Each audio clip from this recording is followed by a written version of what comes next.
Sarah had dreamed of being a judge since she was a young girl. After graduating top of her class from law school, she worked hard as a public defender and then prosecutor, earning a reputation for integrity, sharp intellect, and fairness. At age 38, she was appointed to the county bench. Though demanding, Sarah found the work of a judge deeply meaningful. She aimed to make rulings that balanced justice with mercy. One case early on stood out. A 19-year-old from a troubled background convicted of armed robbery. Seeing potential for redemption, Sarah sentenced him to probation with mandatory counseling, despite objections. It was a controversial decision, but she believed in giving people second chances. Years passed happily and uneventfully until the day Sarah was approached by a member of a local gang. He told her she needed to release his brother from jail immediately and resign her judgeship. If she refused, they would harm her family. She gathered her composure and simply replied, "I'll have to consider your request." Inside, her mind was racing, but she knew not to provoke him. As soon as he left, she contacted the authorities. The police swiftly set up protection around her home, and the FBI began investigating the gang. The day the gang member approached Sarah, she was caught off guard. As he demanded she release his brother and resign, she gathered her composure and simply replied, "I'll have to consider your request." Inside, her mind was racing, but she knew not to provoke him. As soon as he left, she contacted the authorities. Police swiftly set up security around her home, and the FBI began investigating the gang. In the following months, the police maintained steady protection for Sarah and her family. She continued her work, trying not to be consumed by worry. But the threats weighed on her. 3 months after the incident, police told Sarah they had no arrests yet but were pursuing leads. They said the immediate danger had passed. They assured Sarah she was safe and that if anything came up, I'm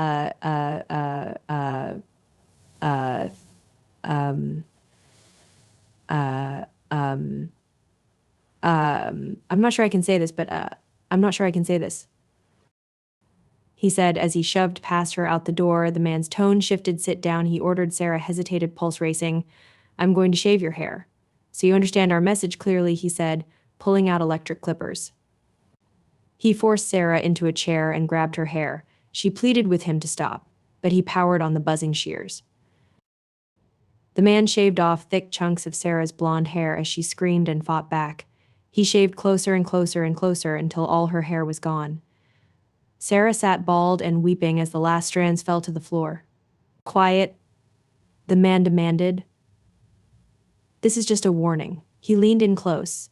"You will release my brother from prison immediately," he commanded. Sarah continued crying silently, too shaken to respond. As the man slipped away, he turned back with a chilling threat. "If you call the police, there will be severe consequences." Alone, Sarah crumpled in despair. But through her anguish, her resolve grew. She would not cave to these criminals. Cleaning herself up, she weighed her options. Her integrity as a judge was on the line. She decided to discreetly contact the FBI. In the weeks following the attack, Sarah lived in silent terror of the gang's threats of retaliation if she spoke to police, but she persevered in her judicial duties, determined not to let evil win. Keeping up appearances before colleagues and court staff was a challenge. Inside, Sarah recoiled at the sight of her shorn head in the mirror each morning. She had to cover her anguish and fear. At night, sleep evaded her as she lay restless, alert to every outside sound. She jumped at shadows during the day.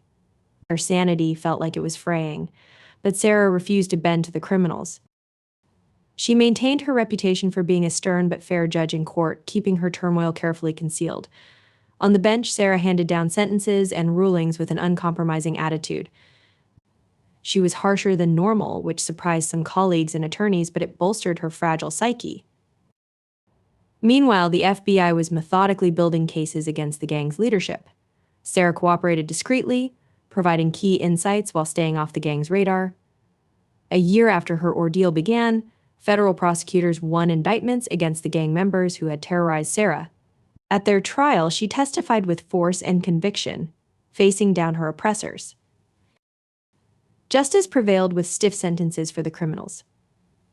While still scarred, Sarah emerged stronger for having conquered her fears. She continued as a judge for decades more, guiding others from darkness into light. A year after her ordeal began, federal prosecutors won indictments against the gang members who had terrorized Sarah. At their trial, she testified with strength and conviction, facing down her oppressors. Justice prevailed as the judge handed down long prison sentences for the criminals. Sarah finally felt a weight lift after facing her intimidators in court. But a month after the trial, as Sarah was recovering, her cell phone rang from an unknown number. She hesitated, then answered. A stern voice came over the line. "You may have put some of us away, but this isn't over." Sarah's blood turned to ice. It was one of the gang leaders' voices. She was sure of it. "We still have reach on the outside," the menacing voice continued. "Watch yourself," then just a click. Sarah stood paralyzed after the threatening call, phone slipping from her hand. The gang still posed a danger, even with the convictions. Suddenly, her front door burst open. Two men rushed in and grabbed Sarah before she could react. They forced her into a chair and powered up electric shears. Sarah cried and pleaded as they ruthlessly shaved her head again. "This will keep happening if you don't cooperate," one man growled. "You will always shave your head from now on," the other man leaned in menacingly. "And you will release those 2 prisoners we told you about immediately." They released Sarah, leaving her disfigured and broken once again. But deep down, her resolve was only growing stronger. She refused to give in to their demands, knowing she must uphold justice. Calling the FBI, Sarah reported the attack, giving details to aid their investigation. The convicted gang continued trying to terrorize her from behind bars, but Sarah persevered, taking precautions while not letting fear control her. She found inner courage to continue her judicial duties, relying on her principles. Her perseverance inspired others facing adversity. The criminals wanted Sarah to live in terror, but she was determined to keep darkness at bay with light. Decades later, Sarah was still serving as judge, guiding those through injustice. Proof that integrity and bravery together can defeat evil forces trying to corrupt justice.